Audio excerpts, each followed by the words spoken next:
ନିମ୍ନ ଇନ୍ଦ୍ର ଜଳସେଚନ ପ୍ରକଳ୍ପ ଡ୍ୟାମ୍ରୁ ପ୍ରଥମ ବନ୍ୟା ଜଳ ନିଷ୍କାସନ। ଜୁଆର ମୁଇଁ ରୁଦ୍ର ଆପଣମାନଙ୍କ ନ୍ୟୁଜ୍ 26 କୁ ସ୍ୱାଗତ।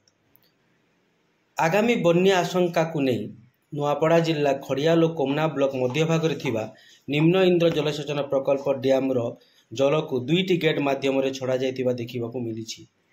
ନିମ୍ନ ଇନ୍ଦ୍ର ଜଳସେଚନ ପ୍ରକଳ୍ପର ମୁଖ୍ୟ ନିର୍ମାଣ ଯନ୍ତ୍ରୀ ସଞ୍ଜୀବ ଜ୍ଞାନ ଭତ୍ରା ପ୍ରଥମେ ପୂଜାର୍ଚ୍ଚନା କଲା ପରେ 3 ଓ 6 ନମ୍ବର 2ଟି ଗେଟ୍ ଖୋଲିଥିଲେ। ଏହି 2ଟି ଗେଟ୍ ମାଧ୍ୟମରେ 98 କ୍ୟୁବିକ୍ ଜଳ ନିଷ୍କାସନ ହେବ ବୋଲି ମୁଖ୍ୟଯନ୍ତ୍ରୀ ସୂଚନା ଦେଇଛନ୍ତି।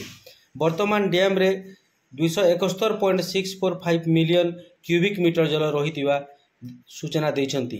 ଏହି ପ୍ରଥମ ବନ୍ୟା ଜଳ ନିଷ୍କାସନ ବେଳେ ଜିଲ୍ଲା ପ୍ରଶାସନ ତରଫରୁ ଅଧୀକ୍ଷଣ ଯନ୍ତ୍ରୀ ସୌମ୍ୟରଞ୍ଜନ ଜୟପୁରିଆ, ଖରିଆର ବିଡିଓ ବିର୍ସେନ ବେହେରା, ଉପଜିଲ୍ଲାପାଳ ଯୋଗେନ୍ଦ୍ର ମାଝୀ ପ୍ରମୁଖ ଉପସ୍ଥିତ ଥିଲେ।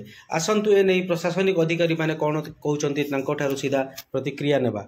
ଆଜି ନିମ୍ନ ଜଳ ପ୍ରକଳ୍ପର ଇନ୍ଦ୍ର ଜଳ ପ୍ରକଳ୍ପର ଉପରିସ୍ଥ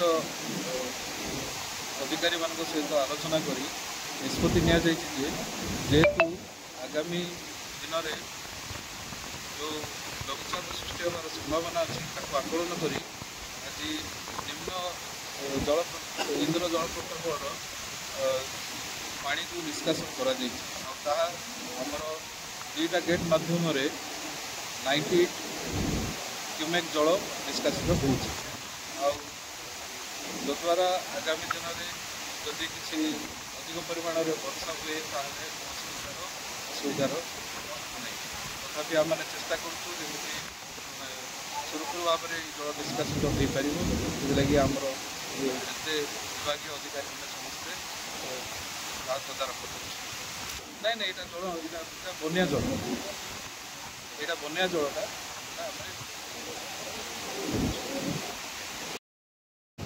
ଆମର ତିଖାଲି ଡ୍ୟାମ୍ ବା ଲୋୟର ଇନ୍ଦ୍ର ଡ୍ୟାମ୍ରୁ ଏହି ବର୍ଷର ପ୍ରଥମ ବନ୍ୟା ଜଳ ଆଜି ନିଷ୍କାସିତ ହୋଇଛି 2ଟା ଗେଟ୍ ମାଧ୍ୟମରେ।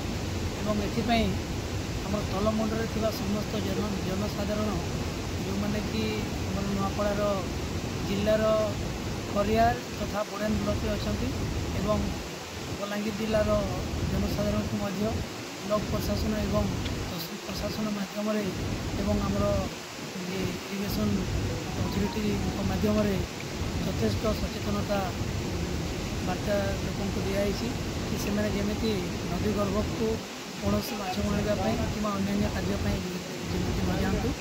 ଏବଂ ଆମର ଯେଉଁ ଷ୍ଟାଫ୍ମାନେ ବି ଅଛନ୍ତି ସେମାନଙ୍କୁ ମଧ୍ୟ ଯଥେଷ୍ଟ ଭାବରେ ସଚେତନ କରାଯାଇଛି। ସେମାନେ ଲୋକଙ୍କୁ ସେଇ ନଦୀ ଗର୍ଭକୁ ଯିବାରୁ ସେମାନେ ତଳ ଗାଁ ଗୁଡ଼ାକ ଇଏ ହେବାର ଆଶଙ୍କା ରହିଛି, ତାର ପ୍ରାୟ କ'ଣ କିଛି ଆଶଙ୍କା ନାହିଁ। ତଥାପି ଲୋକମାନେ କାଲି ନଦୀ ଗର୍ଭକୁ ଚାଲିଯିବେ, ସେଥିପାଇଁ ସେ ତଳମୁଣ୍ଡ ଲୋକମାନଙ୍କୁ ଯଥେଷ୍ଟ ସଚେତନ କରାଯାଇଛି।